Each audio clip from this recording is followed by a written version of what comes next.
এই নাও 50,000 টাকা, চা বিস্কুট খাও। চা নাস্তা খাওয়ার জন্য 50,000 টাকা?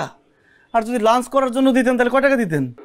ও জামাই আসতেছে না কেন বাবজি? ওই যাইসা বসছি। আব্বাজান, আপনি আমার ডাকছেন? হ্যাঁ, বিয়ার সময় তো তোমারে তেমন কিছুই দিতে পারি নাই। এই যে নাও আমার পক্ষ থেকে একটা পাঞ্জাবি আর পায়জামা। ধন্যবাদ আব্বা। আপা আমার জন্য?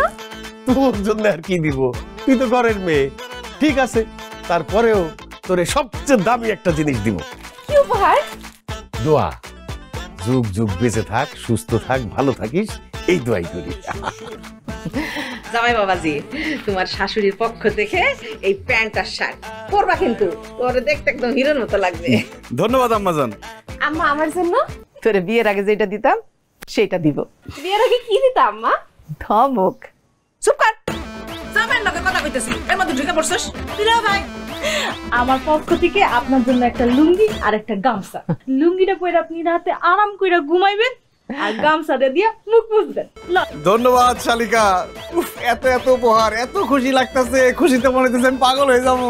আরে না না জামাই, এত তাড়াতাড়ি পাগল হয়ে গেলে কিভাবে হবে? এখনো তো বাকি আছে কত কিছু। আসো এবার সালামের পালা, সালামি নাও, সালাম করো। আসসালামু আলাইকুম। সালাম। এই নাও 50,000 টাকা, চা বিস্কুট খাও। চা নাস্তা খাওয়ার জন্য 50,000 টাকা? আর যদি লাঞ্চ করার জন্য দিতেন তাহলে কয় টাকা দিতেন? কেন 5 লাখ? আল্লাহ, তুমি এটা কি করছো? সকালবেলা আমার ঘুম থেকে উঠাইছো কেন? আমার দুপুরে উঠাইতে, তাহলে লাঞ্চ করার লেগে আমি টাকাটা পাইতাম। আমার যে কি খুশি লাগতেছে, আমার মাথা মাথা ঘুরতেছে, মনে অজ্ঞান হয়ে যাবো। আম্মাজান, আমার পাড়ায় টাকা দেন। এই যে ভাই। আসসালামু আলাইকুম। ওয়ালাইকুম আসসালাম। আল্লাহ তোমাকে বাঁচায় রাখুন, দীর্ঘজীবী হও। এই যে বাবা, আমার পক্ষ থেকে তো শোনাচ্ছেন, দিতে কলাই পড়ে দে। জামাই বাবাজি, উপহারটা ছোট, কিন্তু আমার ভালোবাসাটা অনেক বড়। আম্মাজান, আপনার কাছ থেকে এরকম ছোট ছোট ভালোবাসা আমি সারা জীবন চাই। অবশ্যই। শালিকা, তোমারও কি সালাম করতে হইব নাকি? না, আমার সালাম করানো লাগবে না, কিন্তু আমার লাগে একটু কোলাকুলি করলেই হইব। কোলাকুলি করি। ওইছে ওইছে সাপ দিছা ওইছে। দুলা ভাই, আপনার লেগে আমি একটা সুন্দর দীক্ষা গড়ি আনছি। এই গড়িটা হাতে পড়বেন আর আমার কথা মনে করবেন। ঠিক আছে। আব্বা, এখন তো আমার আফসোস হইতাছে। আমি তোমার মাইয়া না হইয়া মাইয়ার জামাই হইলে তো কত কত গিফট পাইতাম। আমার হাত খালি, হ্যাঁ হাত ভরা গিফট। আমার ভালো লাগে না, আমি তো কই নেই বাড়িতে, তোমার জামাই না।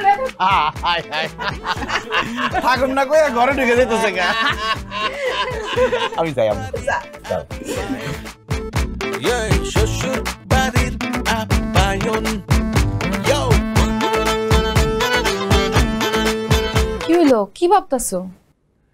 ভাবতেছি বাপের বাড়ি থেকে শ্বশুর বাড়ি কত ভালো। মানে? মানে তুমি বুঝতেছো না? বাপের বাড়িতে সবসময় কত গালি শুনতাম, আর শ্বশুর বাড়িতে খালি আদর আর আদর। বাপের বাড়িতে খাইতাম আলু ভর্তা আর ডাইল, আর শ্বশুর বাড়িতে মাছ মাংস পোলাও কুরমা খিচুড়ি কত কি। বাপের বাড়িতে থাকতাম ভাঙা ঘরে, আর শ্বশুর বাড়িতে আলিশান বাড়িতে। বাপের বাড়িতে সবসময় সবাই আমার অপমান করতো, আর শ্বশুর বাড়িতে খালি সম্মান আর সম্মান। আহারে, কেন যে শ্বশুর বাড়ি বাপের বাড়ি হলো না। না না, আমি সিদ্ধান্ত নিয়ে ফেলাইছি। কি সিদ্ধান্ত নিছো? আমি এখন থেকে আমার শ্বশুর বাড়িতে থাকুন, বাপের বাড়িতে আমি আর কোনোদিন যাবো না। কি কইতাছো তুমি? সত্যি? অবশ্যই সত্যি। শ্বশুর বাড়ির এত আদর যত্ন, এত মজার মজার খাবার, এইগুলা ফালাই আমি বাপের বাড়ি যাবো কি মরতে? কিন্তু তোমার মা বাপ ভাই ভাবি সবাই আমারে দিয়ে যে কত কাম করাইতো, আমার লাগে খারাপ ব্যবহার করতো, সেটা কি হইব? তার প্রতিশোধ আমি নিব। কাল খাই আমি আর তুমি আমার বাপের বাড়ি যাবো, যাইয়া এতদিন তারা আমাদের সাথে যা করছে তার প্রতিশোধ নিবো, ইচ্ছা মতো কথা শোনাই দিয়ামু, আর তাকে জানাই দিয়ামু যে সারা জীবনের জন্য আমি শ্বশুর বাড়ি চলে গেলাম। আচ্ছা ঠিক আছে, কালকেই চলো।